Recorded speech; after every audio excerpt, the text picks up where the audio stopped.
Hi everyone, today we are going to study about the A-star algorithm. We will see what is A-star algorithm, how does it work, and mainly why do we need this A-star algorithm. After that, we are going to solve many questions on the A-star algorithm. Also, in the GATE sample paper released this year, there are two questions on the based on the A-star algorithm. So we will also solve those two questions, and also we will see some terms related to the A-star algorithm in detail. Okay, so let's get started. So what is A-star algorithm? So A-star algorithm is a path-finding algorithm. Now what is pathfinding? Pathfinding is finding the most efficient route or path from a starting point to a destination in a given environment. Now what does this given environment means? Okay. For example, consider you have to design a robot and your robot is currently at start position S and you have to move this robot to the target point T. Now these are some obstacles in between, so you have to consider these obstacles also, and you have to find like mainly a robot cannot go over these obstacles, okay? And you have to find a path from a start point S to target point T considering these obstacles. So that's what we mean by a given environment, okay? Okay. So have you ever wondered how does Google Maps implement the pathfinding algorithms? Mainly, what happens is, I'm not going into detail, like obviously Google Maps will be using many complex algorithms, but I'm just giving you an overview. Like what we can do is we can turn the world map into some graph of nodes and edges, and then we can find the path between two nodes. Okay. Okay, so it is saying that turn the world map into a graph of nodes and edges. Now, how do you turn this world map into a graph of nodes and edges? Okay, so one possible solution can be to turn the intersection into nodes and roads into edges. Now, what does this mean? Okay, see this example. This is the map of ISC. Now, suppose I have to turn this map into some graph. Now, how can I do this? One of the possible solutions could be I can turn these intersection point of these roads as some nodes of a graph, and the edges between these nodes I can draw edges between these nodes to turn it into a graph. So finally it will look something like this. Okay. I'm just giving you an overview what one of the possible things we can do. Now if I have to find the path from some point in this map to another point, I have turned this into a graph. Now I will apply the pathfinding algorithm over this graph to find the path between A and B, or it could be any other points. Okay.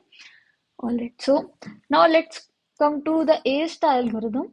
So there are a lot of pathfinding algorithm that runs on graphs.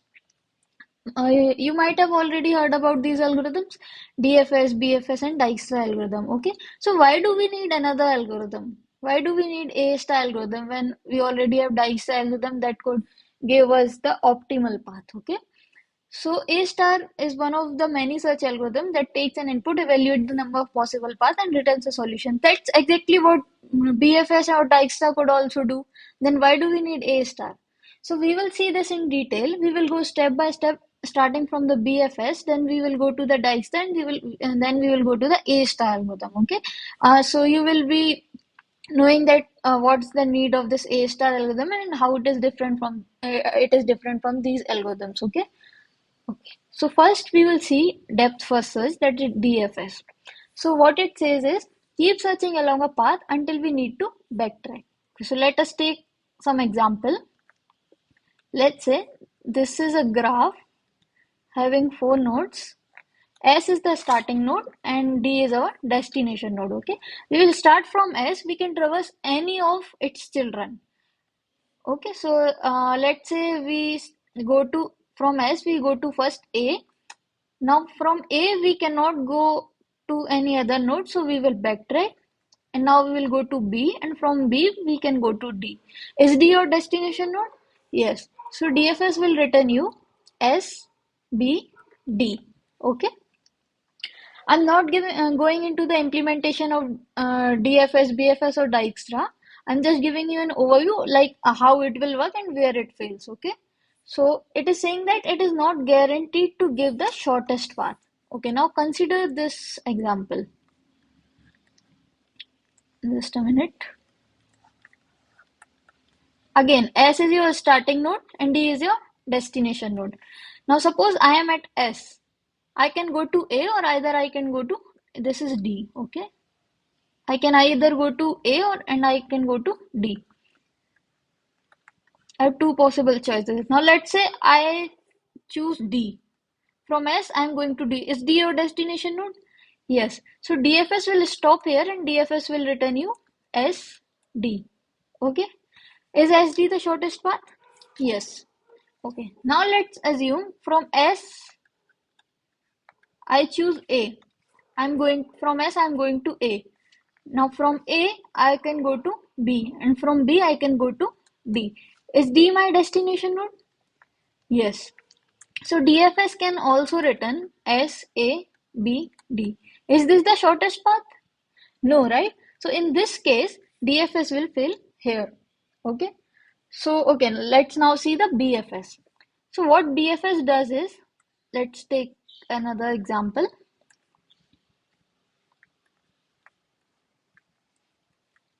Again, S is the source node and D is your destination node. So it is saying that look at the paths containing neighbor of distance 1, then neighbors of distance 2, etc. until a path is found. From S, we have two choices. Either we can go to A or either we can go to B. There's no restriction that first you have to go to A and then you have to go to B. You can either go to B first or you can either go to A first. Okay, so now let's say I go to A first and then I have to go to B. Now I have visited all the neighbors of S, so now I will visit the neighbors of A. Now I will go to C from A and then I will go to D from A. Is D my destination node? Yes. So BFS will return S, A, D. Okay. So that's how BFS works. And again, I'm not going into the implementation details as BFS uses a queue to maintain these orders. Like from S, I'm going to A, then I'm going to B. Now from A, I'm going to C, I'm going to D. So it uses a queue, but I'm not going into the implementation details of this. I'm just giving an overview, like where BFS will fail. I'm assuming that you already know how DFS and BFS works, okay? So it is saying that it is guaranteed to give the shortest path. Is this always true? Think about it. So it is not guaranteed to give the shortest path always. It will give you the shortest path when you have unweighted graphs. Okay. In case of weighted graphs, BFS might fail. Okay. Let's see how. Consider this example. Okay. Okay. So first, let us try to apply DFS in this graph. Okay. S is your source node and D is your destination node. Okay. Okay. So now let's start with S. At S, you have two choices. Either you can go to A or you can go to B. Okay. Let's see, I am applying BFS and I choose A. From S, I am going to A. Now from A, I am going to B and from B, I am going to D. Okay, is D your destination node? Yes, so DFS will return S, A, B, D. Okay, is this the shortest path? That is 2 plus 4 plus 3. Is this your shortest path? Yes, but what if I have chosen D over A? From S, I am going to D first and then I will go to A. Is D your destination node? Yes, I can directly go from S to D. In this case, DFS will return me SD, that is 100. Is this the shortest path? No, right? So DFS will fail here. Okay, in case of BFS, now let us try to apply BFS here, okay? Okay, let's say this is S. Now from S, you have two choices. You can either go to A or you can either go to B. Oh, sorry. Or you can go to D. Okay. Now let's assume I have chosen D. D first. I have chosen D first. I'm going from S to D. Is D your destination node? Yes. So BFS can also return 100 in this case. But is this the shortest path? No, right? So both DFS and BFS can fail here. So I'm trying to say that both BFS and DFS not deal with edges. Okay. When edge weights are there, DFS or BFS might fail to give you a shortest path. Okay. Okay. Now let's see the Dijkstra algorithm. Okay. So Dijkstra algorithm is a greedy algorithm. What does it mean by greedy algorithm? It is saying that it always takes the path that is best at the given time. What does this mean? Let's see, in the previous example, when you are applying DFS or BFS, when you are at S, you have two choices, A or D. You could either go to A or you could either go to D. There are no restrictions. But in case of Dijkstra, what happens is when you are at S and you are having two choices, you have to decide between either go to A first or D first. You will consider these edge weights, okay? This is 2 and this is 100. You will always choose the best uh, path that is best at the given time. Okay, so in this case you will prefer A over D. So from S you will go to A, and then from A you have only one choice, that is B, and from B you will go to D, and the path returned will be S A B D. Okay, also Dijkstra won't choose D first. Okay, it will always choose A first and will return you the shortest path. Okay, it is also considering these edge weights. Okay, again I'm not going into the implementation detail. It is saying that prioritization is handled with a priority queue. Basically it maintains a priority queue. Like when you are at S, you have two choices, A and D. You can have SA and SD. This is 2 and this is 100. So the priority queue will be maintained like first SA will be here and then SD will be here. Okay, so like this, Dijkstra will be implemented. Now, why not Dijkstra algorithm? What's the problem in the Dijkstra algorithm? I'm telling you that the Dijkstra algorithm will always give you an optimal answer. It will always return the shortest path possible, okay? But the problem with Dijkstra is that, let us assume that this is my source node S and this is my destination D. I have to find a path from this node S to this node D. Now what Dijkstra will do, first it will go to its neighboring nodes. Okay, then after that it will be it will keep searching along the neighbors. Okay, like this. But the problem is I know that my destination is here, then why I am keep searching along these directions also? It might not be clear to you here. I will be taking some examples, then it will be more clear to you. Okay, so basically it is trying to say that Dijkstra will search in all the direction irrespective of where your destination is. Okay, my destination is here, but Dijkstra will keep searching along all the direction until my destination node is found. Okay, if somehow I already know that my destination is here, then I will only expand the nodes in this direction only. Okay. Okay, so why not Dijkstra? Let's not only prioritize by weights, but also give some priority to the direction we want to go. Okay, we will add more information based on a heuristic. Now, if you don't know what a heuristic is, I will tell you in just a minute or two. Okay, so which could be direction in case of Google Map. So it is saying that heuristic can be direction in case of the Google Map. So see, here I am telling you that my destination node is in this direction. Okay, so heuristic is something that tells you in which direction you keep expanding the nodes to reach your destination node. Okay. Okay, so in case of Dijkstra, the priority is given to distance of S to U. If you remember this example, this is 2 and this is 100. The distance between S and A is 2 and the distance between S and B is 100. Now I will prefer this one. Okay, so the priority will be given to the distance between S and some node U. Let's say if there is some other node U dash.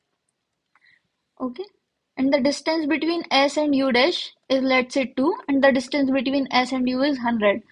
Now will I go to U first or will I go to U dash first?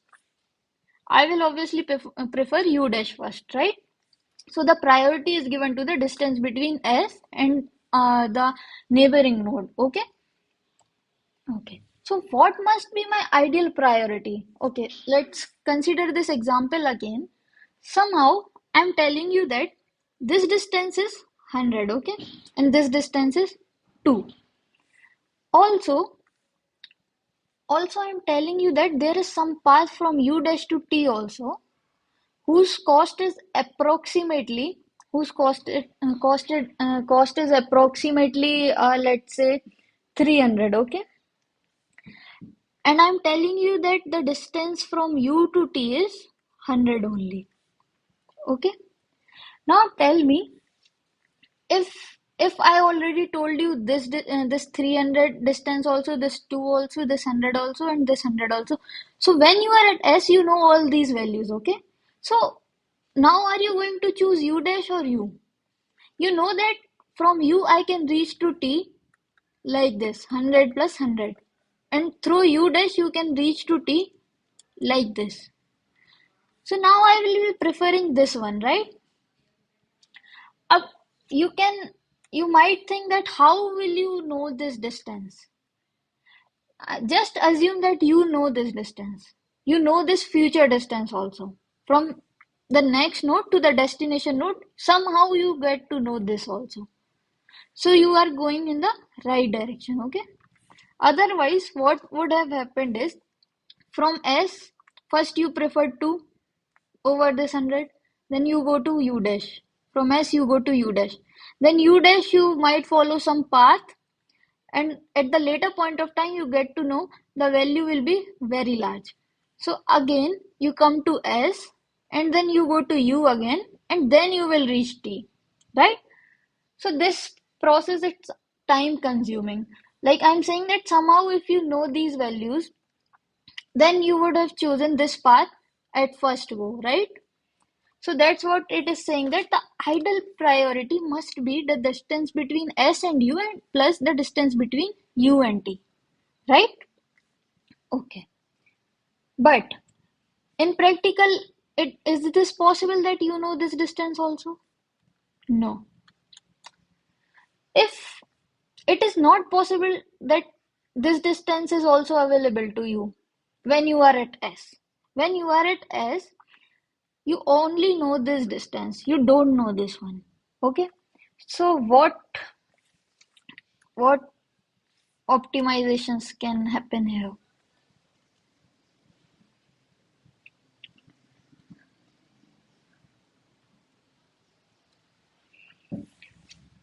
Okay, so now what we can do? We don't know this, right? In practical, it is not possible that we also know this distance. So now what A star uses is, it uses some, let's say this is some function H. You don't know what is this H.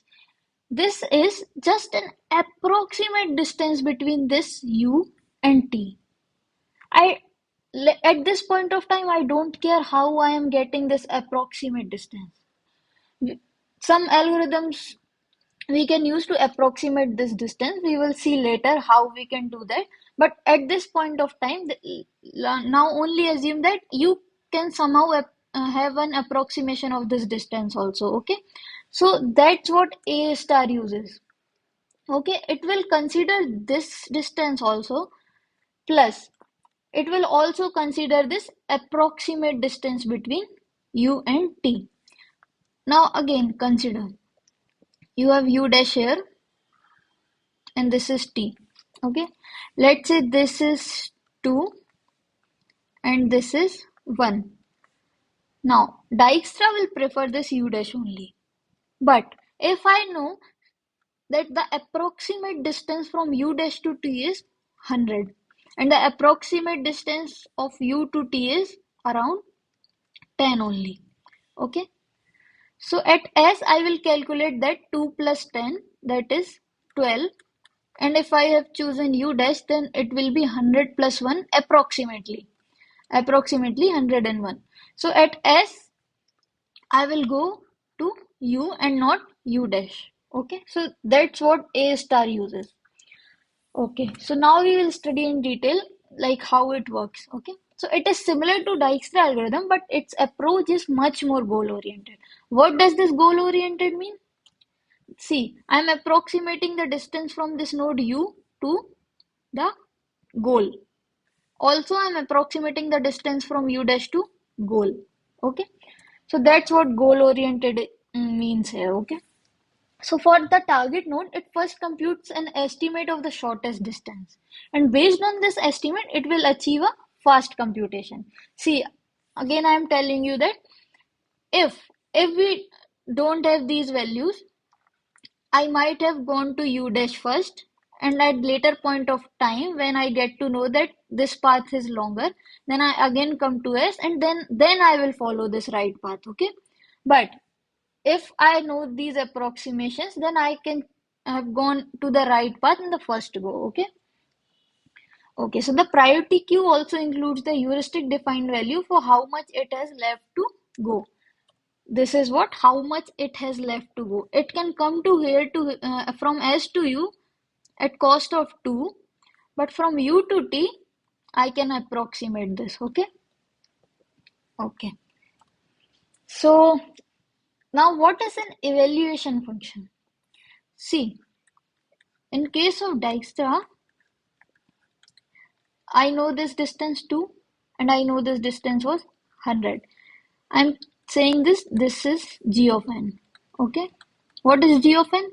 G of n is cost so far to reach n. Or actually I can say this is g of a and this is g of b. Okay. Okay. So this is cost so far to reach a is 2 and cost so far to reach b is 100. So in Dijkstra we maintain a priority queue, right? So when I am at S, I have to push these S A and S B into a queue. Okay.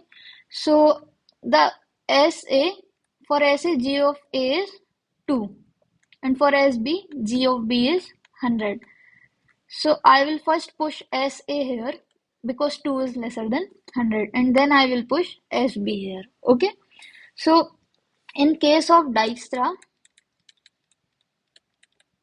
the evaluation function is only g of n. Okay, I am just considering these values 2 and 100. But in case of A star, I also have another function that is h of n.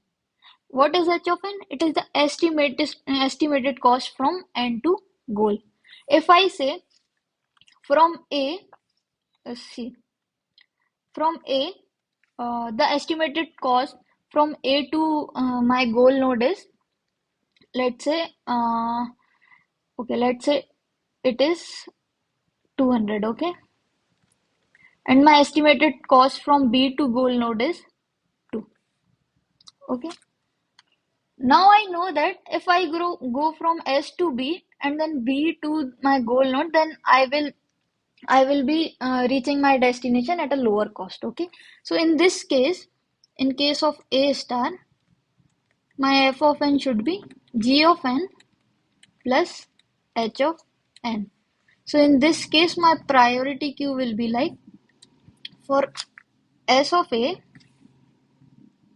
for f of A will be equal to 2 plus 200 and f of B will be equal to 2 plus 100. Okay, so first I will push here S of B and then S of A. So that's what evaluation function means. Okay. Okay, so it is saying that okay, so heuristic. So what is a heuristic in A star algorithm? So a search heuristic h of n is an estimate of the cost of optimal path from node n to goal node. See, in this example, this hn, that was an estimate of estimated cost from n to goal. Estimated cost from A to B is 200 and estimated cost from B to goal is 2. So that's what h of n is. And it is called as heuristic function. This is a heuristic function. Okay. So heuristics provide a way for algorithm to prioritize which nodes to explore next. Okay. We are prioritizing which nodes to explore next. Whether you have to explore A next or whether you have to explore B next. Okay. Instead of exhaustively searching all possible paths, A star uses heuristics to focus on the most promising routes. What do you mean by this most promising route? If we already know both of these values, then we can reach our goal node faster. We won't search in all the directions, right? We will traverse the nodes which are closer to, which will give you lesser cost, right? Okay. So heuristic function. What is a heuristic function? It calculates the estimated cost from a specific node N to goal node. That's what I have told you. If you are at A, and let's say this is your goal node G, h of A will tell you the estimated cost from A to the goal node. H of B will tell you the estimated cost from B to G, and H of C will tell you the estimated cost from C to G. Now, how I will be calculating these values? We don't have to care about it right now, okay? Okay, now I'm telling you some common heuristics in A star. So, one of them is Manhattan distance. Okay, so if you are thinking about how these estimated values are calculated, so for this, let me just give you a rough idea. Let's say this is some point x, and this is let's say this is some point a, and this is some point b. This is your x-axis, and this is your y-axis. So this will be x1 comma y1. This will be x2 comma y2, and if I say this will be x1 comma y2. Okay. Now, for estimating the distance between A and B, one of the possible distance I can measure is this. So this is called the Manhattan distance. It is also known as the L1 norm. If you have heard this for the first time, it's all right. So yeah, this heuristic calculates the distance between 2 points by summing the absolute differences of their coordinates along each axis. So it is saying that it will, let's say this is A and this is B. Can you tell me what is A? It is, sorry, it is x2 minus x1, and B is y2 minus y1. Okay, so it is sum of the absolute difference of their coordinates along each axis. So Manhattan distance in this case will be just A plus B. Okay, another thing you can think of is, just give me a minute. Consider the same example. You have 2 points A and B. Instead of going like this and this, what you can do is you can take this a straight line distance. Okay, so Euclidean distance, it is also known as the straight line distance or L2 norm. So this heuristic calculates the distance between 2 points using the Pythagoras theorem. So it is simply saying that if this is A and this is B, so your Euclidean distance will be equal to A square plus B square under root. Okay. Okay. So now we will solve one example on the A star algorithm, and now it will be more clear to you that how A star algorithm works. Okay. So these values, these are heuristic values given to you. Now what does this 11 mean? This is an estimated distance from the node A to goal node G. This is your start node and this is your destination node. Okay. What does this 6 mean? The approximate distance from B to G is 6, and the approximate distance from C to G is 99. See, you can see that there is no direct path from C to G, so the estimated distance is very high. And the estimated distance from, what does this one mean? It is the estimated distance between D and G. Okay. So now we will apply A star algorithm here. I have already told you in A star algorithm we have f of n equal to g of n plus h of n. Can you tell me here what are h of n? H of n values are given like this. Okay, these are heuristic values. Can you tell me h of a? It is 11. Can you tell me h of b? It is 6. Right? Now, what is this g of n?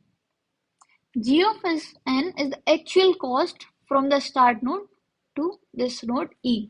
So G of n in this case, let's say G of B. What is G of B? It is 2. What is G of C? It is 2 plus 1, 3. Okay, so now let's just solve this question. Okay, we will start from A, right? Now from A, I have two choices. I can either go to B or I can go to E. Okay, so here I will be writing the values for G of n, here I will be writing the values for H of n, and this will be our final F of n. So for B, can you tell me what is G of n? G of n is 2. And what is H of n? It is 6. Now what is F of n? It is G of n plus H of n, that is 8. For E, can you tell me what is G of n? It is 3. H of n is 7. Now it is 10. Okay? Okay. So we will fill this. In our first iteration, we have expanded the node A, and the priority queue at the end of this iteration, we have two choices, right? AB and AE. Now what is the value of F of n for AB?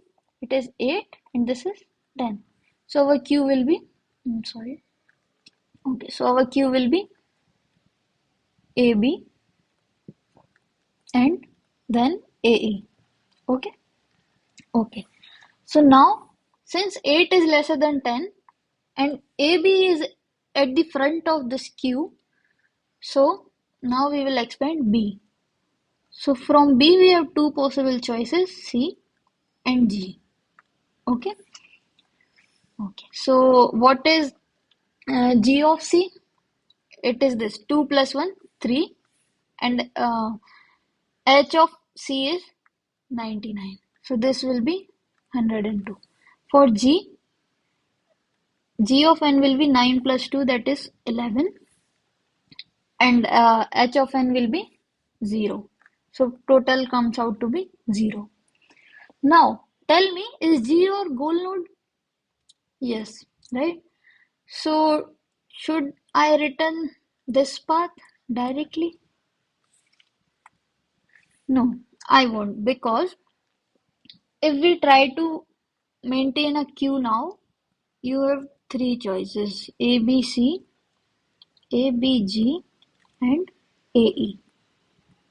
This is 102, this is 11, and this is 10.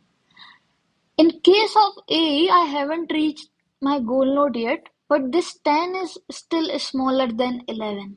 If from AE, I can visit other nodes and I can reach the goal node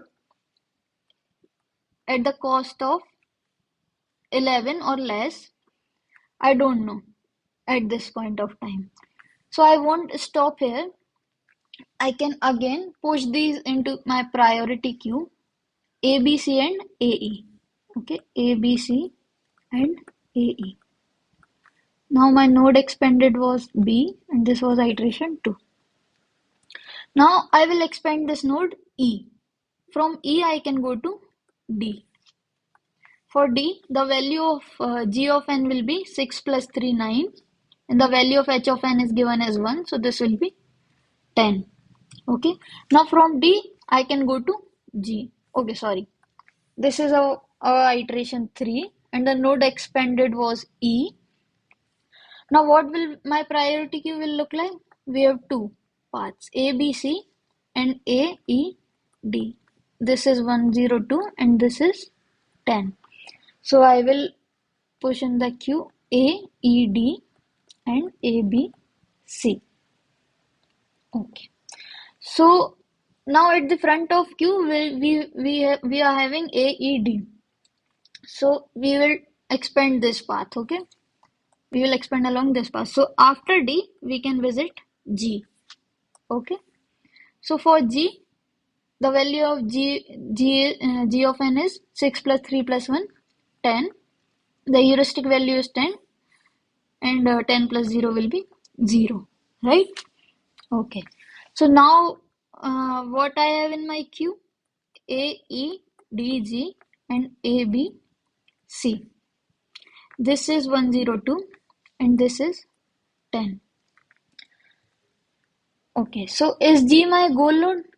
I have reached my goal node, right? So will I stop here? I will check what's there in my queue. So after ADG, I have ABC, but it is larger than this. So I will stop here. I will stop here and return this 10. Can you check in this graph? Is the shortest distance 10 here? Yes, I think, right? So, okay. A star is working correctly here, right? Okay. Okay. Another thing I can tell you from here is, see, in when we don't have these heuristic values, in case of Dijkstra, when we don't have these heuristic values from A, what would I have chosen? I have chosen this path, B, right? I have chosen this path, and from B I have chosen this C because 1 is lesser than 9. But then I got to know, no, this is not the right path. Then I will again come to B and then I will explore this, right? Okay, so, but with A star, in the first go, we have chosen the right path. Okay, okay. So, choice of heuristic function. Now, there are some constraints that our heuristic function should follow. There are some properties that heuristic function should follow to give you the right answer. So, there are two properties that are admissible heuristic and consistent heuristic. We will see these two in detail. Okay. Okay. So, what is an admissible heuristic function? It says that let h star n denote the cost of optimal path from node n to any goal node. A search heuristic h of n is called admissible if h of n is lesser than or equal to h star of n. Now what is this h star of n? See,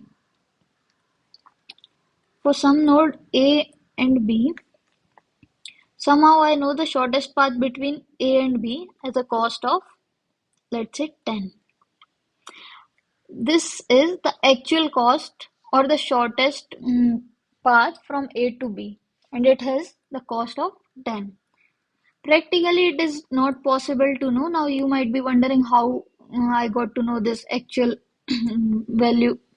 Like there are many other nodes in between also. Many other paths are also there. So how will I get to know that the shortest path between these two is 10? I will give you some examples, then it will be more clear to you. So h star of n here is given as 10. The so it is saying that the cost of optimal path from node n to any goal node. Okay. A search heuristic h of n is called admissible if h of n is lesser than or equal to h of n for all nodes. So let me give you an example here only. Let's say this is S, this is A, this is B, and this is your destination D. Okay. This is 1, 2, 3, 4. Okay.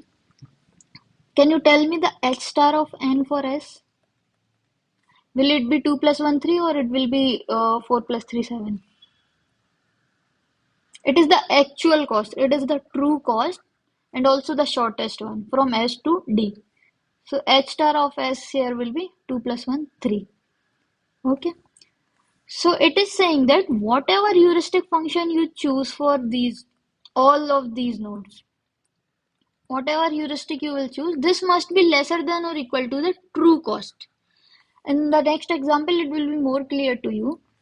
If the heuristic function h always underestimate the true cost, that means that h of n is smaller than h star of n, then A star is guaranteed to find an optimal solution. So basically in optimization, we use this star to denote optimal. The star in A star also denotes optimality. Okay. Okay. In this example, it will be clear to you what do we mean by this admissibility. Okay.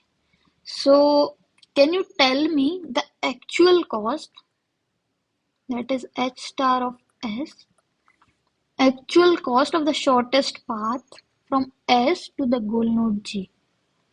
By seeing this graph, can you tell me that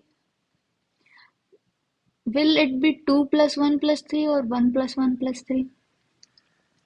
The true cost of shortest path will be 1 plus 1 plus 3. That is 5. Okay. Similarly, h star of A, there is only one path, right? So it will be 3 plus 1, 4. Can you tell me h star of B? It will be 2 plus 3, 5. Can you tell me h star of C? It is 3. And what is h star of G? This is already the goal node, so it will be 0.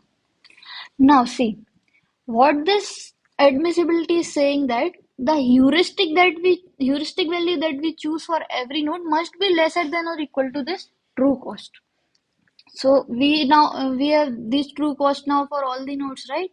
And these are the heuristic values given to you. And it is asking that is this graph follows the admissibility constraint or not. Okay, so now let's check for S. The value of h of S is given as 2, the value of h of A is given as 4, h of B is given as 1, h of C is given as 1, and h of G is 0. Okay, it is saying that the value of h of n for each and every node must be lesser than or equal to h star of n for all n. Okay, for S, let us check. Is 2 lesser than or equal to 5? Yes. So S is satisfying for S, the value of heuristic is right. Okay. Now for A, is 4 lesser than or equal to 4? Yes, right. Now for B, 1 is lesser than or equal to 5, so it is also good. So and for C, we have is 1 lesser than or equal to 3? Yes. For G, we have 0 less than equal to 0, so it is also true. So that's how we can check is admissibility constraint is satisfy the heuristic function h or not. If these any of these values will be greater than the actual cost, then our graph will not be satisfying the admissibility constraint. Consider this example. Now, can you tell me the h star of S? H star of S will be 100 plus 40, that is 140. H star of A will be 40. And H star of B will be 70. Okay. And the value given for the heuristic function h of A is 80 and h of B is 70. Now, can you tell me admissibility constraint is satisfied here or not? See, for the node A, h of A is greater than h star of A, right? So admissibility is constraint is not satisfied this heuristic function h in this example. Also, h of B is greater than h star of B. So admissibility constraint is not satisfied here, right? Now we will see what's the problem in this. Why do we need these heuristic function to be admissible? What if this heuristic function is not admissible? Okay, so let us try to implement the A star algorithm here. At S, we have two choices, A and B. Can you tell me the G of A? G of A will be 100 and H of A is given as 80. G of B is also 100 and H of B is given as 70. So this will be 180 and this will be 170. 170, okay? Okay. Now, will I go to A or will I go to B? I will choose B, right? Because 170 is lesser than 180. Now from B, I will go to G. The value of G of n for G is 100 plus 40, 140. And heuristic is given as 0. And this will comes out to be 140, right? Okay. So, is G my goal node? Yes. So will I stop my algorithm here?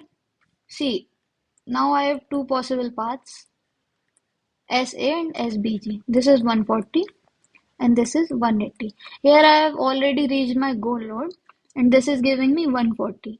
Another path that is not completed yet it is already giving me some greater value. So I will not explore the nodes further, and I will return the path as SBG. But if you see the graph carefully, can you tell me what is the shortest path here? Is it SBG or SAG? It is SAG, right? Because this is 140 and this is 150. So this is wrong. So in this case, the A star algorithm is giving me the wrong answer because the heuristic function was inadmissible. Okay. Now the catch here is, for a moment, if I say this is, let's say this is 30 and this is 20. Okay. Now, can you tell me the value of H star of A? H star of A is 40. H star of B? H star of B is 50. And the H of A now is 30 and H of B is 20. Now, can you tell me, is admissibility constraint satisfied here? See, H of A is lesser than H star of A, and also H of B is lesser than or equal to H star of B now. H of N is lesser than H star of N, right? Lesser than or equal to H star of N. So admissibility constraint is satisfied in this case. Okay, so now will it give me the right answer? Let us check. From S, I have two choices, A and B. This is 100. G of A is 100 and value of heuristic is 30. At H and G of B is 100 and the heuristic value is given as 20. So this will be 130 and this will be 120, right? Okay, so I will prefer B because 120 is lesser than 130, and from B I can go to G. So this will be 150. The heuristic is 0, so the total will comes out to be 150, right? Okay, now will I return SBG again? Will I stop here? See, you have two choices. You have two paths here, SA and SBG till now. This comes out to be 150 and this comes out to be 130. But 150 is greater than this 130, right? So I will not stop here. I will again come to A and I will explore this path also, right? So now from A I will go to G, and the value of G of n in this case will be 100 plus 40, 140, and the heuristic value for G is 0, so this will be 140. Now is this 140? Sorry, I will write here. This is 140. Is this 140 lesser than this one? Yes. So now my A star algorithm will return this path. S A G. You can see that in this case these heuristic function is admissible, so it is giving me the correct answer, but in this case it is not giving me the correct answer because here it already comes out to be lesser than something that is unvisited. But in this case, but here the case will be different. When I reach G, but this value 150 was greater than this 130, so I will explore this path also. Okay, so that's why we need our heuristic function to be admissible. Okay, so now we will move on to the next property, that is consistency. It is saying that consistent, or it is also known as the monotone heuristics. It says that the distance between any pair of nodes is greater than or equal to the difference in their heuristics. See, it is saying that the difference of distance between any pair of nodes should be greater than or equal to the difference between their heuristic values. Consider this example. What this is saying, okay, let me give you some simple example. Let's say this is A and this is B. The heuristic for A, let's say, is 2, and the heuristic value for B is given as 3, and the heuristic value for S is given as 1. This is, let's say, 1 only. This distance is 1 and this distance is 4. From S to B, the distance is 4. It is saying that the distance between these 2 points. Can you tell me the distance between S and A? It is equal to 1. Can you tell me the difference between the heuristic values h of A and h of S? It will be 2 minus 1, that is 1. And in this case, h of B minus h of S, this will be 3 minus 1, that is 2. And the distance between them is 4, right? So this difference should be lesser than or equal to the actual difference. So the difference between these heuristic values must be lesser than or equal to the actual distance. That's what this consistent heuristic says. It will be more clear to you in this example. Okay. Now tell me, is this heuristic function h is consistent? These are the heuristic values given to you for every node. Okay, let's check. Let us check for B. Can you tell me the distance between B and the source node? S. It is 1 minus 2. We will take the absolute difference actually, okay? Okay, just a minute. Okay, so this will be 1, right? Okay, can you tell me the distance between S and B?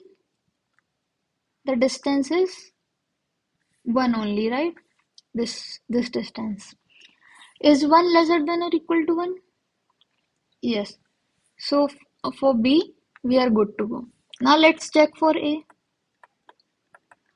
Can you tell me this? This will be 4 minus 2, that is 2. Can you tell me the distance between S and A? Distance here is 1.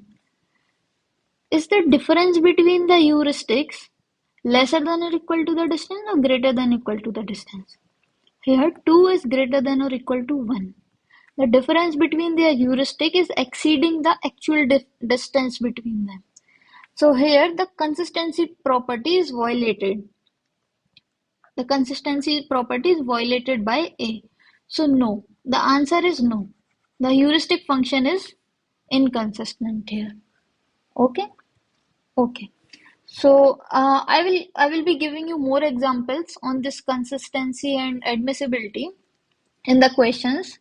Okay, so first I want to tell you about these graph search and tree search. Now, do you know what is graph search and tree search? If you are wondering that for a graph, let's say this is some graph, and you apply some search algorithm here, so it will be graph search. And if you apply the search algorithm on a tree, then it will be tree search. If you are thinking like this, then you are wrong. It's not like that. The problem is always a graph. In both of them, in case of graph search and in case of tree search, the problem is always a graph. We don't care about that it is a tree or it is a graph. Okay, the problem will always be a graph. It is always assumed that you are dealing with a graph. Okay, the distinction lies in the traversal pattern that is used to search through the graph, which can be graph shaped or tree shaped. Let me give you an example. Okay. Okay. See, consider this graph. Now I'm telling you that from S, I can either go to A or I can go to B. Now from B, I can go to D. From A, now from A, I can go to B. But B is already visited, right? So can I visit this B again? I have two choices. I can visit B again or I cannot visit B again. So that's what the difference between graph search and tree search. It is saying that in graph search, you hold a list of explored nodes while tree search you don't. So if you are using tree search here, you can explore B again, and then from B you can go to D. But in case of graph search, if this is the case, you cannot go from A to B. In case of graph search, you cannot visit the node B again. Okay, and this is tree search. In case of tree search, you can visit a node multiple times. Okay, it is saying that tree search can visit a state multiple times. Now we will see the some of the examples for this also. Okay, just a minute.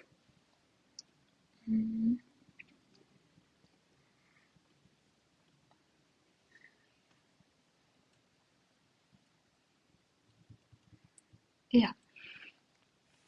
Okay, so this is the same example that what I have given to you from S. Okay, let us check graph search here.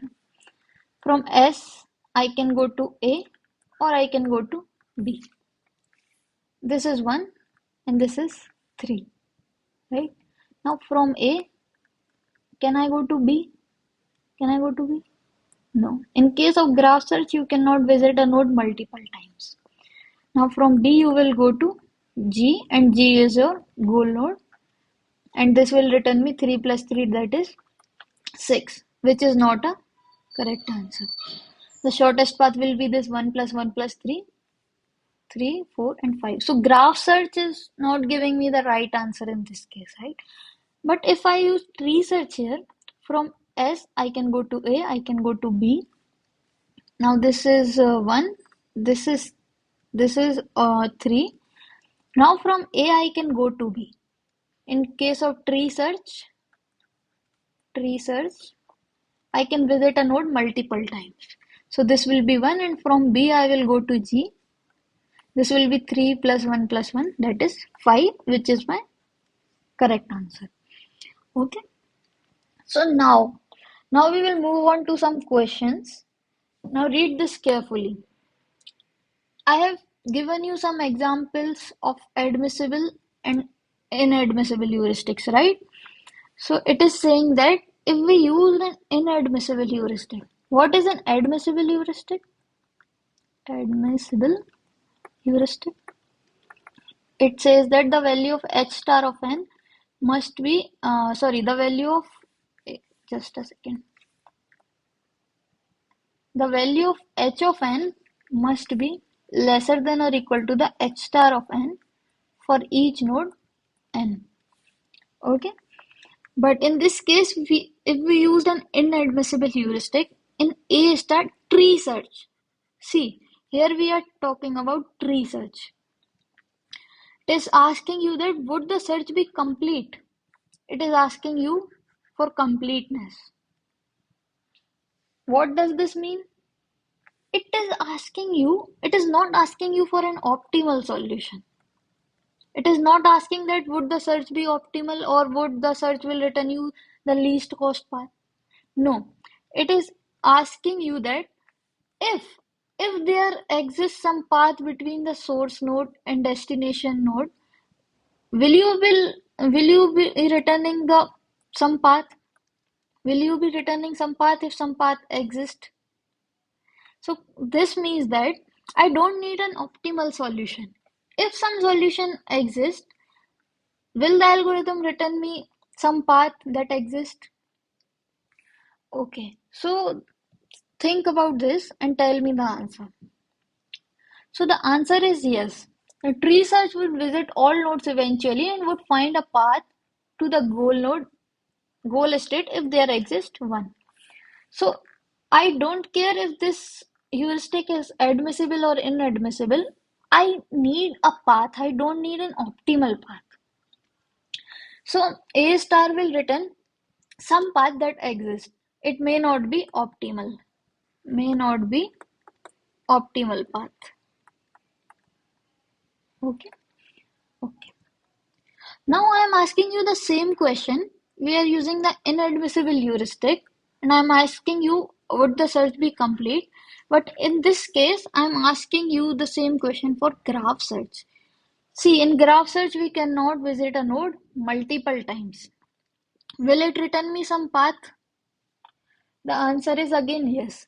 Graph search would visit all the nodes eventually and would find a path to the goal node state if there exists one. Again, I do not care about this inadmissible heuristic or admissible heuristic. I am asking for a solution, not an optimal solution. So whether I will be using tree search or graph search, A star will return some path.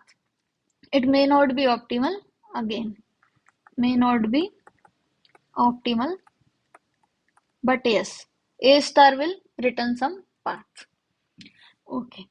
If we have next question. If we have an inadmissible heuristic in A star graph search, would it be optimal? See, now I'm asking for an optimal solution. Also, we are using inadmissible heuristic and I am asking you for optimal solution, and I am asking you for the case where we use graph search. That means that we cannot visit some node multiple times. We cannot visit any node multiple times. Okay. Think about it and try to answer this. So the answer for this is no. If we use inadmissible heuristic, it may not return you an optimal solution in case of graph search. You can check this example. When we are at S, we have two choices, A and B, right? See carefully, here we are using graph search. Okay, so this was 1, this was 3, sorry, this was 1, and the heuristic given is 4. For B, uh, the distance given is 3 and the heuristic given is 1. So this will be 4 plus 1, 5, and this will be 3 plus 1, 4. So I will prefer this 4 over this 5. So from B, I will go to now G. This is also 3. Okay. Now for G, I have 3 plus 3, 6, and the heuristic value is given as 0, and f of n comes out to be 6, right? Now, will my search stop here? I have another path, right? That has smaller value than this. So I will go to A again. No, from A I can only go to B. But this is graph search. I cannot visit this B again. So I cannot visit this B again. So here 6 will be returned. But our answer should be 1 plus 1 plus 3, that is 5. So it is possible that it might not give you an optimal solution in case of graph search when the heuristic is inadmissible. Okay. Okay. Now I have tree search and I am asking for optimal solution and I have an inadmissible heuristic. Now tell me the answer should be yes or no. You can check in the previous examples also if you want to. So the answer in this case will also be no. The answer in this case is also be no. Because we are using an inadmissible heuristic, it may not give you an optimal solution. For example, uh, if uh, if we see one of these previous examples, yeah, this one. In this case, the heuristic function was no, inadmissible, right? Because this is 80 and this is the actual cost was 40 and 80 was greater than 40. Also, the 70 is greater than this 50. So our heuristic function was inadmissible, and this is giving you wrong answer, right? If you remember this example. Okay, so whether you use tree search or graph search, okay, just a minute. Okay, so whether you use tree search or graph search, if you are using an inadmissible heuristic, you won't be getting an optimal solution in every case. Okay? You may not get an optimal solution in case of inadmissible heuristic, whether you will be using tree search or whether you will be using graph search. Okay. So the next question is, here we have used admissible heuristic in a tree search. Is it guaranteed to return an optimal solution? Now think about it. I have an admissible heuristic, I'm using tree search, and I'm asking for optimal solution. So the answer for this is yes. If I have used tree search here, again S, A, B. Now B I can go to G. I will also write these values quickly. This is 1, this is 4, this is 5, this is 3, this is 1, this is 4, this is 6, 0 and 6. Here I am getting 6 and here I am getting 5. But now we are using tree search, right? In tree search, can I visit a node multiple times? Yes. So from A, I can go to B again. Now this will be 2, the heuristic is 1, and this will be 3. Now from B, I will go to G. This will be 1 plus 1 plus 3, that is 5. Heuristic is 0, and the final value comes out to be 5. Now is this 5 is lesser than this 6? Yes. So in this case, I will return 5, that is my optimal answer, right? So in this case, the answer is yes. If h of n is admissible and we are using tree search, A star is guaranteed to give you an optimal solution. Okay? Okay, so now my next question is, if we have used an admissible heuristic in A star graph search, I'm using graph search and I'm asking for optimal solution and I'm also using admissible heuristic. Now this is simple question for you now, because you can check from this example again.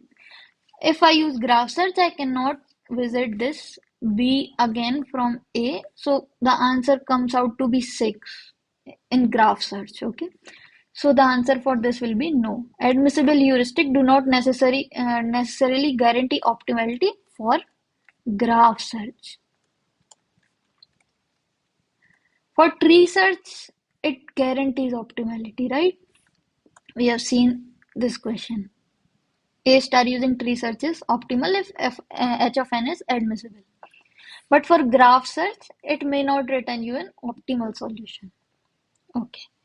So it is saying that to maintain optimality under A star graph search, we need an even stronger property than admissibility, that is consistency.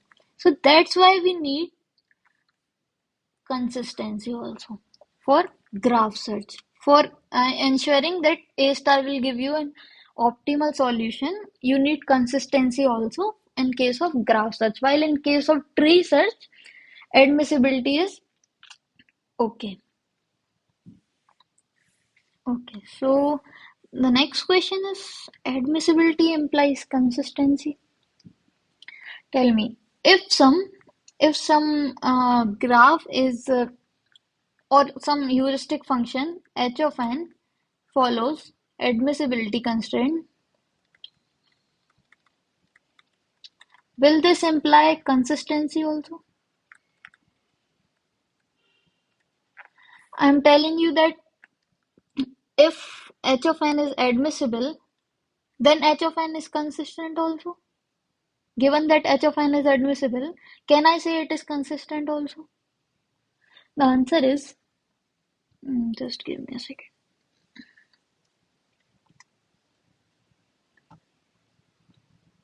Okay, so the answer is no. You can check the previous example, check from the previous example. If you remember this example, here we have checked both admissibility and consistency. So the admissibility is satisfied here, but the consistency is violated by A. How? The difference between these heuristic, that is 4 minus 2, 2, exceeds the actual distance between these nodes, right?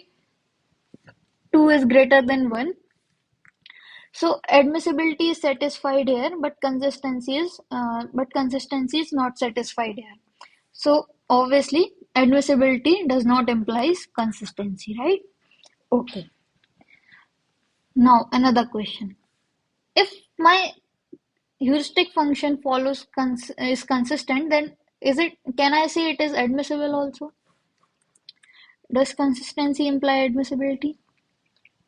Okay, so the answer for this is yes. Every consistent heuristic function is admissible also. So consistency is some stronger property than this admissibility. Now, how this consistency imply admissibility? Okay, if you want to check, you can check the proof here. We can prove this by induction. I'm not going into the proof. You can check if you are interested, you can check on this link. We can prove this consistency imply admissibility using induction. Okay. So if we use a consistent heuristic in A star graph search, is it guaranteed to return an optimal solution? I have asked you that if I have consistent heuristic and we are using graph search, is it guaranteed to return an optimal solution? Okay, the now answer is now yes. A star graph search is optimal under a consistent heuristic. So if my heuristic function h of n is consistent, then you know that consistency also implies admissibility. So it is admissible also, it is consistent also. And we are using graph search. So the answer is yes, A star graph search is optimal under a consistent heuristic. Okay. Now you know the requirements of heuristic functions for optimality of A star. If I say the heuristic function is admissible and we are using the tree search, I can say that it will give me an optimal solution. Okay. So admissibility is sufficient to say that in case of tree search, A star will return you an optimal solution. But in case of graph search, we need even some stronger property than admissibility, that is consistency. So for graph search, you need both admissibility and consistency, or I can say only consistency will suffice because consistency also implies admissibility. Okay? Okay. Now it is asking that the speed of execution of A star is slightly dependent on the accuracy of the heuristic algorithm that is used to compute h of n. Okay, so you can think about it. It is very intuitive that if you have used some inaccurate heuristic function, okay, let's take some example. This is S, this is D, this is A, and now I say somewhere here is B. Okay.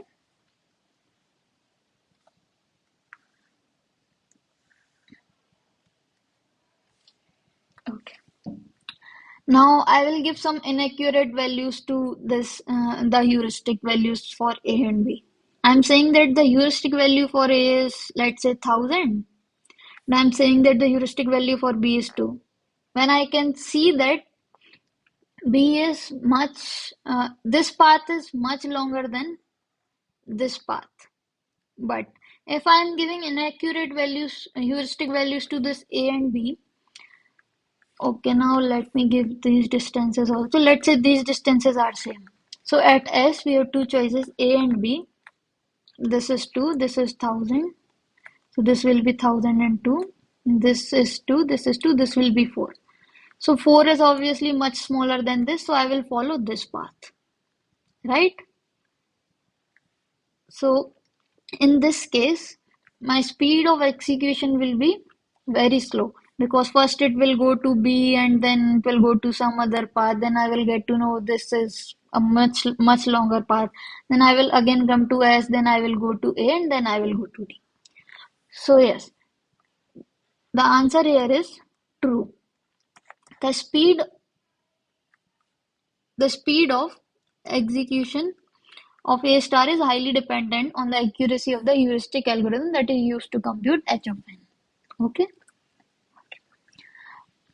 It is asking that A star search is guaranteed to expand no more nodes than the depth first graph search. Okay, think about it and try to expand nodes in both DFS and A star. Okay, so we can do this, I think. I don't have an example. Okay, I'll give you an example. Say this is S, A, B, D. This is my graph 2, 1, 3. This is 100. Okay. So, okay, let me give you heuristic values also.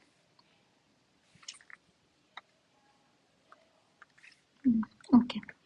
So from S, we have two choices. This is 0.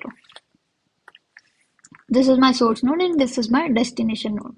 So at S, I have two choices. This is 2, this is 2, this will be 4, and this is 100, this is 0, this is 100, sorry. Okay. So this is lesser than 100. So I will again expand A. I will go to B, and from B I will go to D. So that's how A star has expanded the nodes. Okay. But if I use DFS here, so from S I can either go to A or either I can go to D. Let's say I choose to go to D first. From S I can go to D and my DFS search will stop here. So DFS has expanded only these nodes and written me the solution as D as one of the possible paths. So the answer for this is false. A star is not guaranteed to expand no more nodes than depth first search. Depth first search may expand lesser number of nodes. Okay. Okay. Depth first search could, for example, directly go to a suboptimal solution. Okay, so the next question is the sum of several admissible heuristic is still an admissible heuristic. Is this true? Okay, again let's take some example. Let's say h of A is 3, h of B is 4. Okay, let's only consider only one node, that is A, and I am telling you that the h star of A for this is 5. That means that the true cost between of reaching the destination node from A is 5. Okay, so just ignore this. I'm telling you that one of the possible heuristic value is 3. Is 3 admissible for this? 3 is lesser than 5, right? Okay. Now I will take some other heuristic function h2 is giving me value. Let's say again 3. Or you can okay. Some other function h2 is assigning the value 4. Okay, this is one heuristic function and this is another heuristic function. Is this also admissible? 4 is lesser than or equal to 5, right? So both of these follows the admissibility property. But if I sum these, if I take some other heuristic function that is h of 3, sum of h1a and h2, okay, just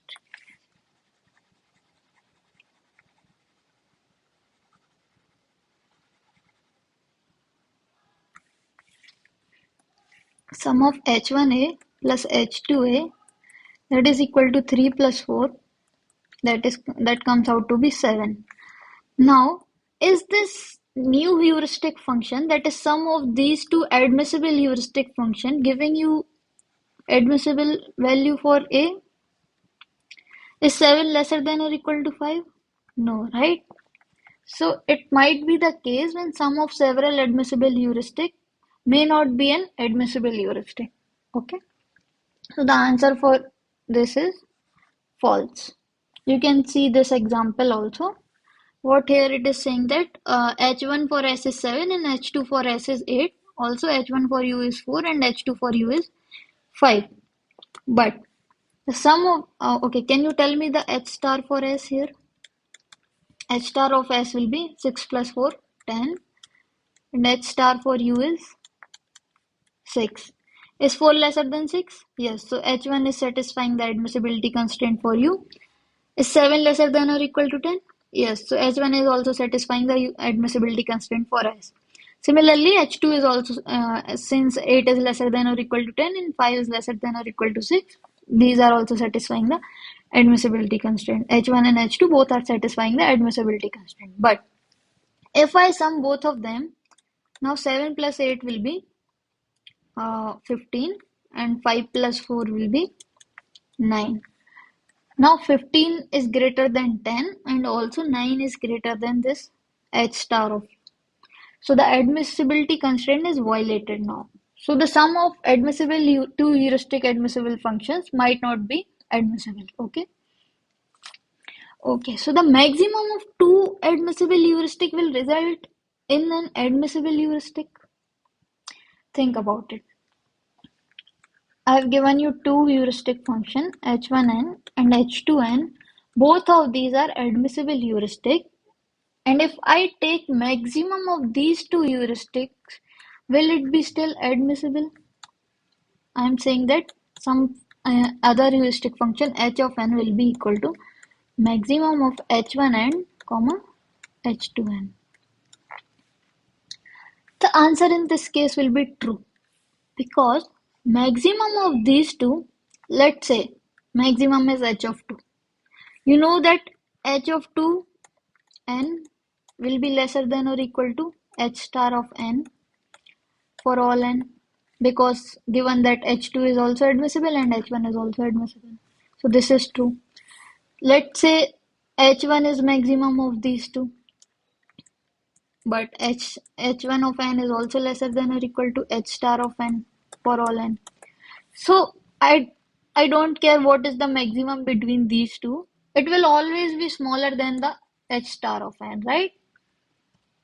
So the answer in this case is true. You can also check in this. Okay, let me check this. This is 10 and h star of u is 6. Okay. If I take maximum of these two, it is 8. Is 8 lesser than or equal to 10? Yes. I take maximum of these two. This is 5. Is 5 lesser than or equal to 6? Yes. So the maximum of two admissible heuristic will result in an admissible heuristic. Okay. Now next question is, let H1s be an admissible A star heuristic. Let H2s equal to 2H1s. Then the solution found by A star tree search with H2 is guaranteed to be an optimal solution. Now try to think about this.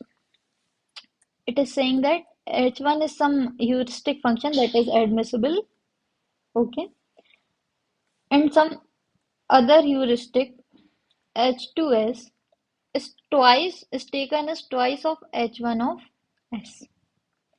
Now, can you tell me if H1 is admissible, will H2 also be admissible? No, right? You can easily check. You can easily check in the previous examples. It is not necessary that H2 will also be admissible, right? Now, it is H2 is not an admissible function, right? It is not admissible. And you know that for tree search to guarantee for tree search to return in case of tree search to guarantee an optimal solution, we need an admissible heuristic, but in this case the heuristic comes out to be inadmissible.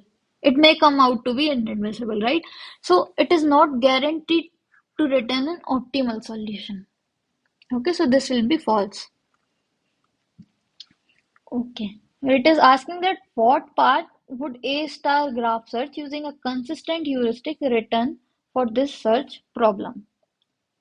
So you don't need to apply, I have also not given you the heuristic values here, right? So you don't need to apply the A star algorithm. You can directly say, how? I have given you consistent heuristic, right? So in case of graph search, if we have consistent heuristic, A star is guaranteed to return an optimal solution. Now, by seeing this graph, can you tell me what will be the shortest path from S to G? It will be S to A to C, C to D, and D to S to A to C, and C to G, right? S, A, C, G is the shortest path here, right? So if I have consistent heuristic, A star would have returned this solution only, okay? That is S, A, C, G. Okay, so the answer is A. Okay, so let us now solve this question. It is saying that consider the following graph, the heuristic for this problem shown in the table below, and we have to choose the correct option. It has given us two heuristic functions, h1 and h2. It is asking that about the admissibility and consistency of these heuristic functions. Okay, Okay, so let us check. Uh, you know what admissible means? Admissibility is h of n must be lesser than or equal to h star of n for all nodes n. Now, can you tell me the value for h of n for all of these nodes? For s, the the shortest path from s to g is 1 plus 1 plus 2, 4, right? For a, the shortest path is 1 plus 2, 3. For b, it is 3 plus 3, 6. For c, it is 2, right? For d, it is 3. And for g, it is 0, right? Okay. So let's check for h1. Is 5 lesser than or equal to 4? Sorry, this is h star of n. This is the true cost, right? Okay, so is 5 lesser than or equal to 4? No, right? So S is violating the admissibility constraint here. So H1 is inadmissible. Let's try to check for H2. Is 4 lesser than or equal to 4? Yes. Is 2 lesser than or equal to 3? Yes. Is 6 lesser than or equal to 6? Yes. Is 1 less than equal to 2? Yes. This is also right. This is also right. So we can see that admissibility constraint is satisfied by H2. So H2 is admissible, right? Because H2n is lesser than or equal to H star of n for all n. So H2 is admissible, right? Let's check that H1 is consistent or not. What does consistency means? The distance between these two, any two pair of nodes must be greater than or equal to the difference between the heuristic values of these nodes. Okay, let me just write the values for heuristic values for H1 below every node. This is 5, this is 3, this is 6, this is 2, this is 3, and G is 0. Okay, can you tell me the difference between heuristic values of A and S? It will be 3 minus 5, that is 2. Okay. What is the distance between S and A? It is 1. Now, the difference between the heuristic values must be lesser than or equal to the distance. But in this case, it is not following this, right? The distance is smaller than the difference between the heuristic values. So, the consistency property is violated by H1. So, H1 is inconsistent. Let's check for S2. I will write the heuristic values for H2.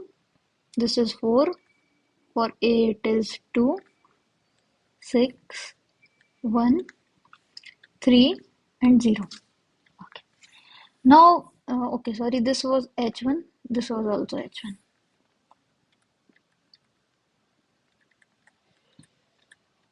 Can you tell me this?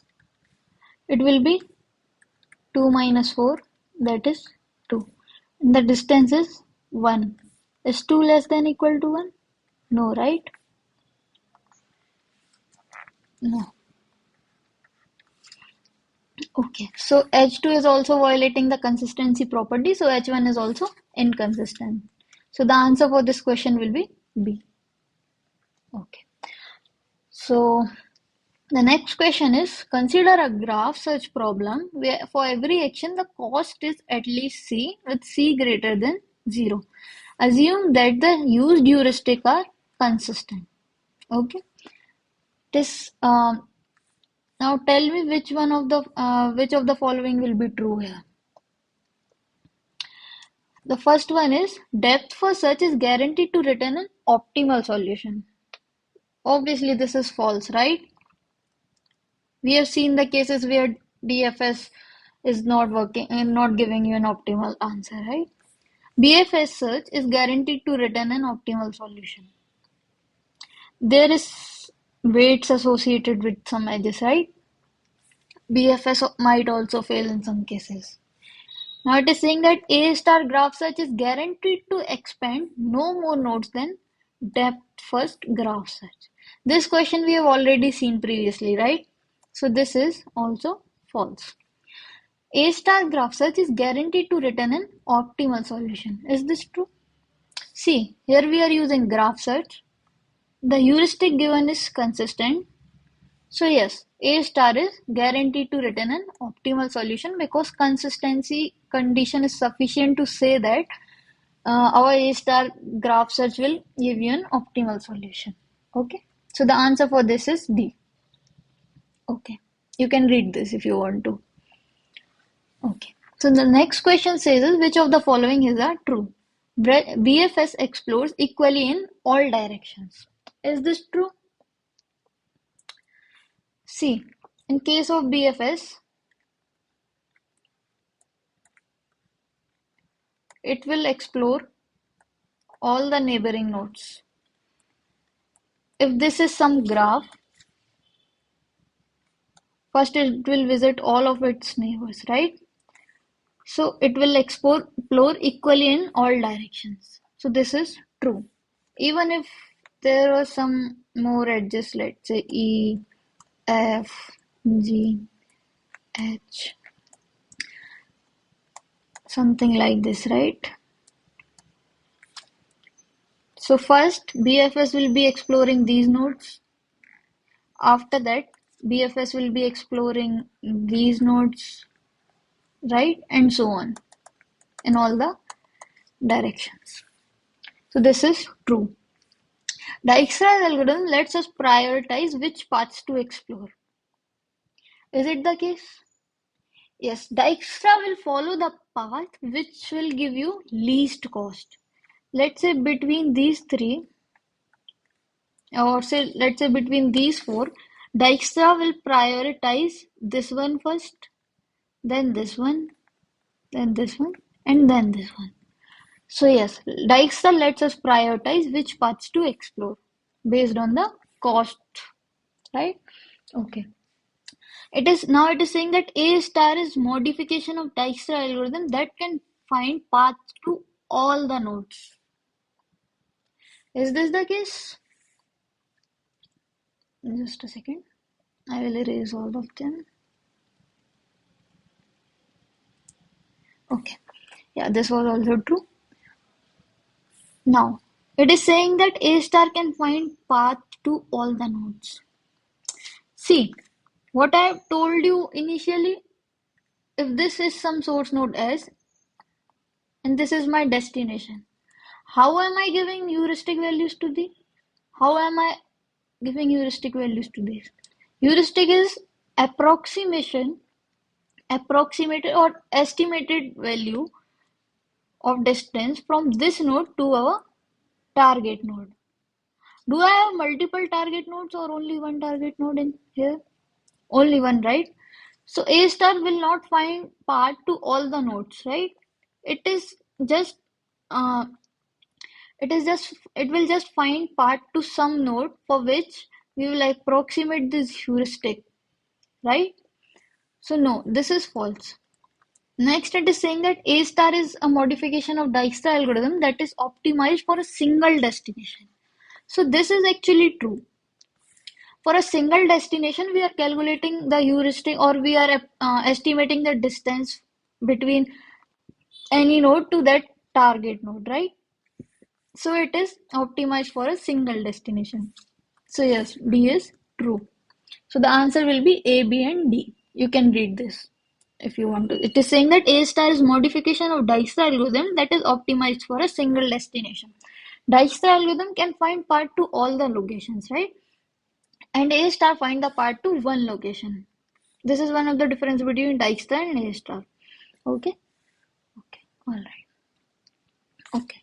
So this is something weird you can see. Now, let me tell you what are these. What are these pictures representing? So basically, I'm trying to show that if my this is my start node and somewhere here is my target. In each case, my target is somewhere here. Okay, this is also S and this is also S. In case of BFS, I will search uniformly on all the direction. I don't care about the cost of. the edges. I will search uniformly in all the direction like this. So what I am trying to say is that BFS will search uniformly in all the direction. That's what this says. BFS start with a given source vertex S and explore the graph outward in all directions, level by level.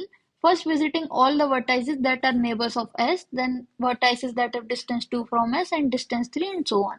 Right? So that's how BFS works. I don't care where my target node is. I will continue to explore like this. Okay. Now this is the case of Dijkstra. Dijkstra will be prioritizing the edge cost. Okay, so it is not the case that it will search uniformly. It will first prioritize the nodes which are at at shorter distance from us, right? So Dijkstra search will look something like this. Here also I don't care about the target node. I just see the distance of my neighboring nodes. Okay. This is the case of A star algorithm. What A star algorithm is doing is somehow I am approximating that my target node will be closer to these nodes. So I am giving priority to these nodes that are closer to my target, right? So I will keep expanding in this direction. Okay. So it will um, it will return. So A star will be faster. Okay, because it will keep expanding in the direction of target node. So the next question is, if the heuristic values evaluates to 0, i.e. h of n is 0 for each node n in a graph, A star is equivalent to Dijkstra. Is this true? What this is saying is, see, if you remember this,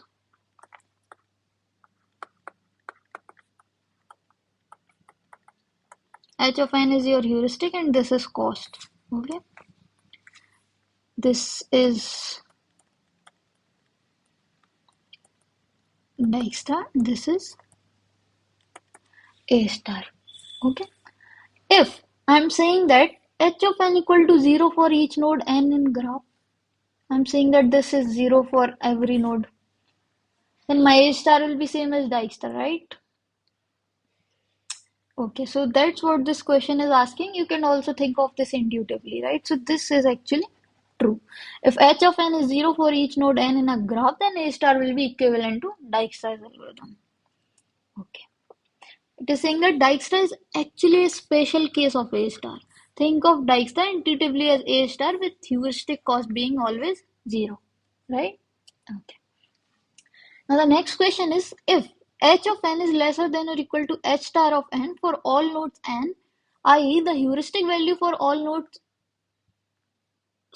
is an underestimate of the cost to any goal, the A star algorithm will be same or faster than Dijkstra.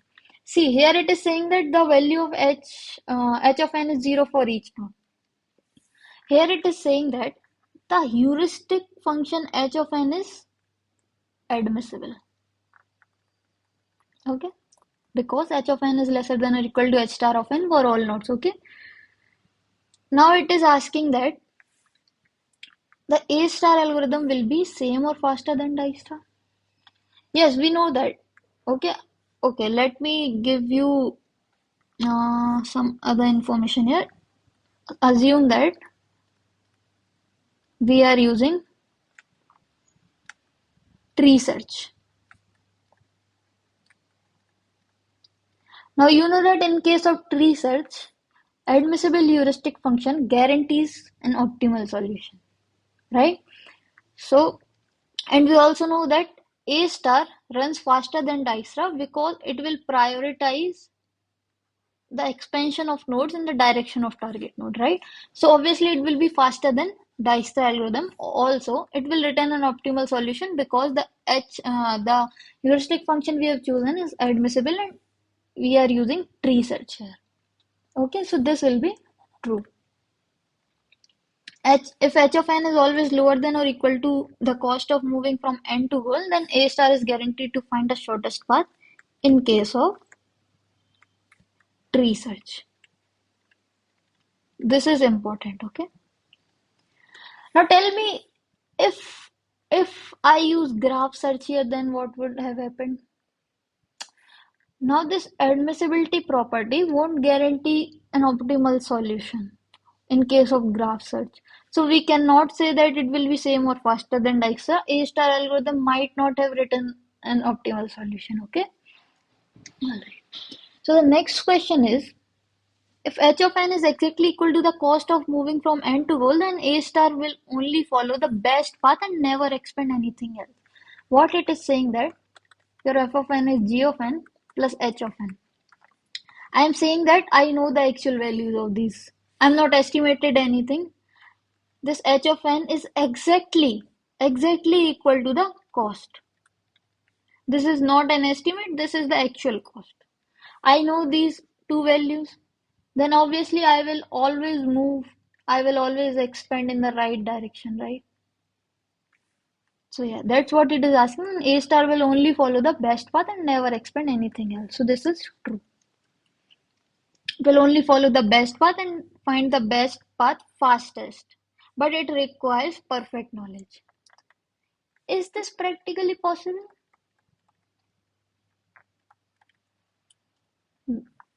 Will you be able to know these values exactly equal to the cost of moving from end to goal? The answer is no. This is not practically possible. It requires perfect knowledge. So, yes. But if we know, then we will follow the best path, right? Okay. So the next question is, consider the following directed graph in which we are searching from start state A to goal Z. The number over each edge is the transition cost. These are the transition costs. Okay, and the heuristic values are given here. Okay, let me write the heuristic values. This is 7, this is 5, this is 6, 4, 3, 3, and 0. Now it is asking that this heuristic function is about the admissibility and consistency of this heuristic function h. Let's check for the consistency. Okay, just a minute.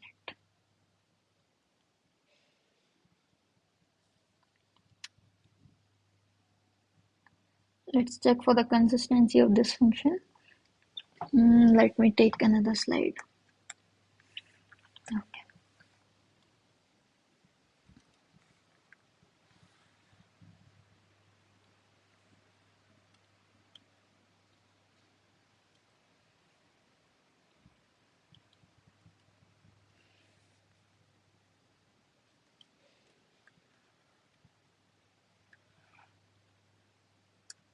Okay.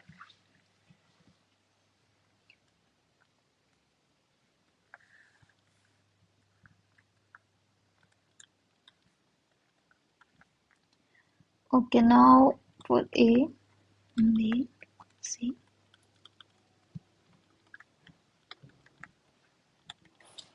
Now can you tell me the value for H star n? Okay, let me just write these quickly.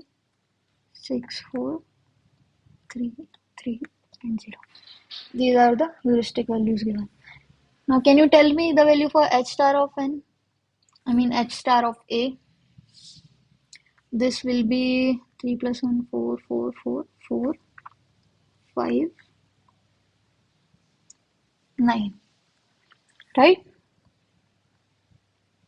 Okay. This is 9. For B, you have 3, 4, 8. Okay. Alright. For C, you have 1, 2, 6. For D, you have 1, 4 plus 1, 5. For E, you have 4. For F, it is 3. And for G, it is 0. Now can you quickly check, is H star of n is lesser than or equal to H, if is H of n is lesser than or equal to H star of n for all n? Yes, yes, yes. So is H admissible?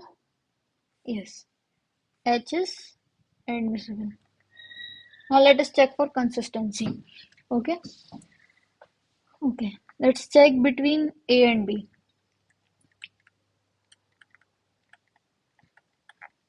H of B minus H of A is 5 minus 7, that is 2.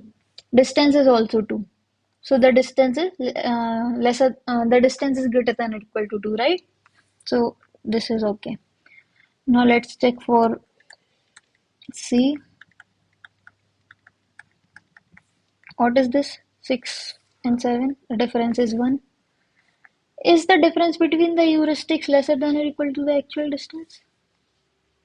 The distance between A and C is 3. D is greater than or equal to 1. Okay, this is also true, right? The difference between the heuristic values is actually lesser than or equal to the actual distance. Okay. Now let's check for BD. The distance is 3 and the difference between these two is 1. Okay, so this is also true. Here the distance is 1. The difference between heuristic is 2. Okay, let's check for this. H of D minus H of C. Can you tell me this? This is 4 minus 6 comes out to be 2. And the distance between C and D is 1. Now, is the difference between the heuristic lesser than or equal to actual distance? No, right? 2 is not lesser than or equal to 1. So, we can say that H is not consistent. So, it is admissible but not consistent. So, B will be the right answer, okay? So, let us now move on to the next question, which asks that which of the following algorithms is guaranteed to give an optimal solution? We haven't studied this till now, so you can ignore this for now. A star with zero heuristic. Is it guaranteed to give you an optimal solution? Yes, it will work exactly same like Dijkstra. Dijkstra is guaranteed to give you an optimal solution. So this is true. A star with consistent heuristic. So A star with consistent heuristic always gives you an optimal solution. We have seen that, okay? DFS may not. So the answer will be B and C. Okay. Now it is asking that which of the following statement is true about heuristic function h. If h of n equal to h star of n for all n, the algorithm A star will only expand nodes on the optimal path. We have seen this, right? Yes. It will be very fast. When h of n will be equal to h star of n for all n, this is not practical, but yes, it will only expand nodes on the optimal path. If h is admissible, the smaller h is, the fewer node that A star will expand. Is this true? We don't care about the h of n is smaller or greater. We just see that is h admissible or consistent or not, right? We don't care if this is smaller or greater. We want h to be consistent to return an optimal solution. Okay, so this is false. Is Hn is always less than or equal to the cost of cheapest path from end to goal? Then A star search is guaranteed to find an optimal solution. Is this true? I'm asking about tree search, and this is saying that the H is admissible. If H is admissible, then in case of tree search, A star is guaranteed to find an optimal solution, right? We have already seen that. So 1 and 3 are true. So the answer will be D. Okay, I'm sorry, the E is written here. Okay. The answer is D. Okay, so let us now move on to our next question. That is a question from the GATE DS sample paper. So this question is based on the A star algorithm only. So it is saying that consider the search space depicted in the figure below. S is the initial state. So this is our initial state, and G1 and G2 are two states that satisfy the goal test. What does this mean? It means that there are two goal states, G1 and G2. Okay. The cost of traversing from one state to another is depicted by a numerical value close to H connecting the two states. So it is saying that the cost of traversing from one state to another is given here on the over the edges. If you are not able to see them, I will write them again. Just a minute.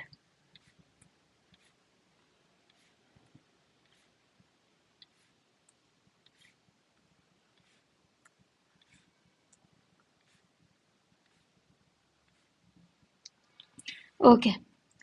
So now it is saying that the estimated cost to the goal is reported inside the states. So that means that the heuristic values are given inside each state. These are estimated values, or the you can say the heuristic. Okay. Use the alphabetical order of nodes to break ties. Okay. Which goal state is reached if you perform A star graph search? Okay. So now it is asking that if I perform A star graph search, then which one of them, G1 or G2, will be reached? Okay.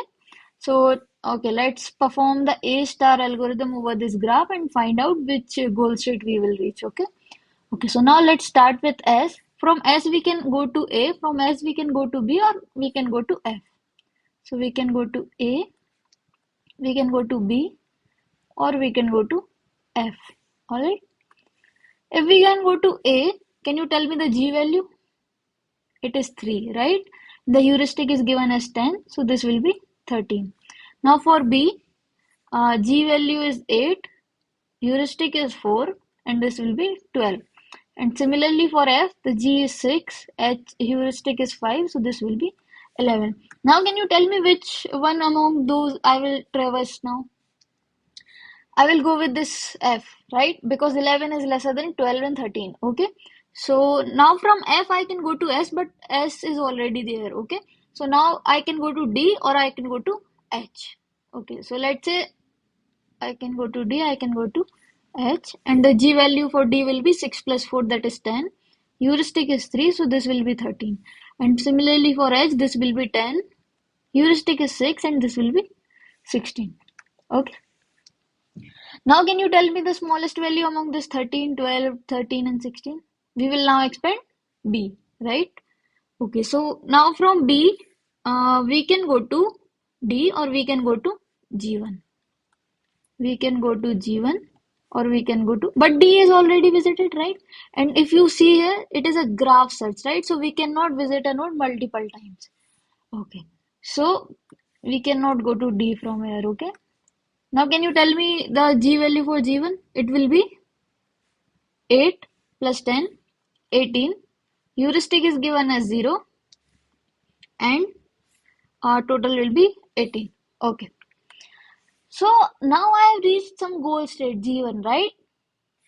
So by performing the A star algorithm, I am reaching to the goal state G1 first. Okay. If I expand further from here, I can also reach G2, but first I am reaching the G1 state first, right?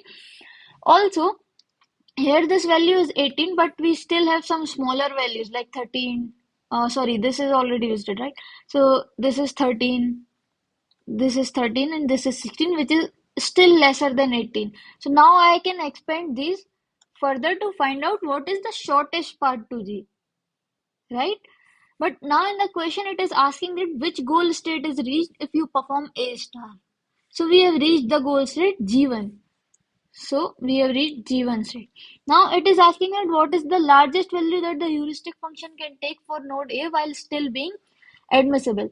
If you remember what admissibility says, it says that h of n should be lesser than or equal to h star of n for all n. Now it is explicitly asking you for which node? For node A. This is the node A, right? And it is asking what is the largest value that heuristic function can take for this node A. Okay. So, what is this h star of n, if you remember? This h star of n is the true cost, which is the shortest distance from this current node to the goal node, right? Now, can you tell me what is this distance will be? What is the shortest path from A to G? It will be AB G1, which has cost 10 plus 5, 15.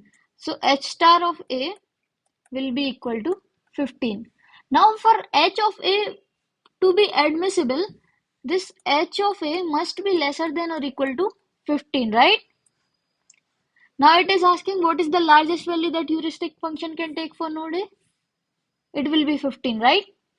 Since h of A should be lesser than or equal to 15, the largest value h of A can take will be 15. So the answer will be G1 and 15. So the answer will be B. Okay, so now let us move on to our next question, which is also from the GATE 2024 sample paper. Okay, so it is also based on the A star algorithm. It is saying that consider grid world shown in the figure below. An agent is planning to move from the starting location This is the starting location to the final location. This is the final location. Okay. The obstacles along the path are in triangular form. These are some obstacles given to you. Okay. This is a given grid and these are some obstacles. What does this obstacle mean? If you are trying to reach from this point to this point, you cannot go over these obstacles. You cannot go over these obstacles, okay? You have to find a path such that these obstacles will be avoided, okay? Okay, so now it is saying that consider the following heuristic functions to conduct A star search, okay?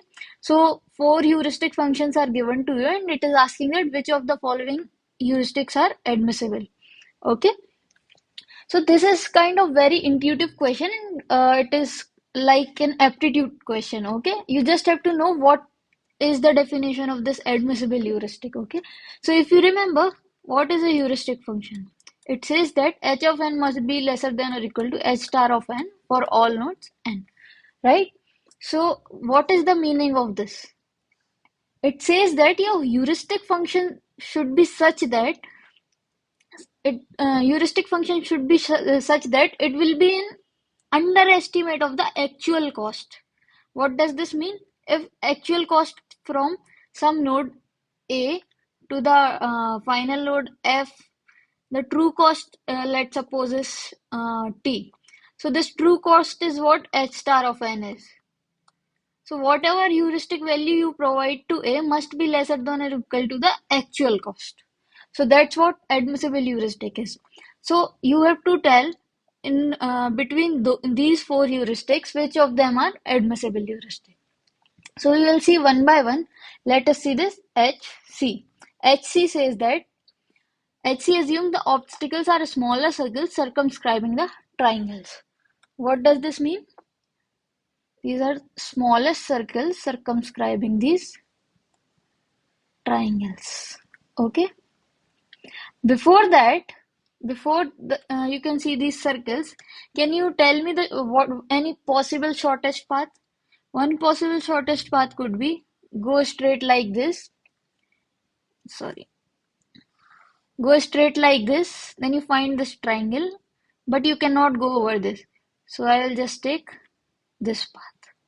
Okay. One of the possible solution could be this path P. Now it is saying that I am using the circles that circumscribes these triangles. Okay. Now my new obstacles would look something like this. These are my new obstacles. All right. Okay. You can assume to this original path. This you can assume that let this will be the true cost for this is P. Okay. Now if I draw these circles that circumscribe these obstacles, then now I cannot go, I cannot take this path also, right? I have to go like this. First I will go, just a minute. First I will go like this, then I will go from here to here. Now my path has been changed. Also, the cost for this path will be greater than this P. Let's say this is our new path N. So the cost for this path N will obviously be greater than this P, right? But admissible heuristic says that the value for the heuristic, whatever you choose, should be lesser than or equal to the true cost or actual cost. But in this case, when you are trying to circumscribe these obstacles, the value is actually increasing, not decreasing. It will always be greater than or equal to the actual cost, right? So H of C is not admissible. H of C is not admissible. Okay. Now let's check for HR. HR. What HR is saying, assume the obstacle are smallest rectangles circumscribing the triangles. So similarly, you can check for the rectangle also. My initial path was something like this. But if I circumscribe these triangles into a rectangle, these are the smallest rectangle that can circumscribe these triangles. Okay. Now let's assume In the previous example, I have assumed this path. Now let's suppose I take some path like this. I am going like this. Okay. I'm not touching the triangles now. Okay. My triangles are avoided. But if I circumscribe these triangles and make my new obstacles as these rectangles, then I cannot take this path P. Okay. I have to take some other path that can avoid this area. That can avoid this also. Okay, so my new path would something be like this. Basically, I wanted to say that in this case also, it may be possible that the new heuristic that you have chosen, it will give you the cost of path that will be greater than the actual cost. So h of r will not be your answer, or h of r is not also not admissible heuristic. Now see this HC dash. What HC dash says is assume the obstacles are largest circles inscribed in the triangle. HC dash. It assumes your heuristics to be like this. Now, whatever may be your initial path cost, whatever may be your true cost, the new cost that assumes that the obstacles are these circles. The cost of the path will always be smaller because now you can go like this also. Now you can take this path also. The new obstacles are your circles now. Okay. Now you can pass over these points that are outside the circle but are there in the triangle. So in this case, the cost of the path will be reduced, right? The cost of these paths will be always be lesser than or equal to the actual cost. So I can say that h of hc dash is an admissible heuristic. Similarly, see this h star dash. H star dash. Now what does H star dash says? It says that assume the obstacles are largest rectangles inscribed in the triangles. Now similar to the circle case, if I draw largest rectangles inscribed in these triangles, now again my obstacle had been, the area of my obstacle had been reduced. So whatever path I may take now, I can go through like this now. Okay, so now whatever path I will take, it will always be lesser than or equal to original path when I consider these triangles as an obstacle, right? Okay, so in this case also, HR dash is admissible heuristic because the obstacles I have chosen in this case will always be lesser in the area, right? Okay, so this is more kind of an intuitive and an aptitude type of question. So yeah. That's all we have for the A star algorithm as of now. So, okay, thank you everyone.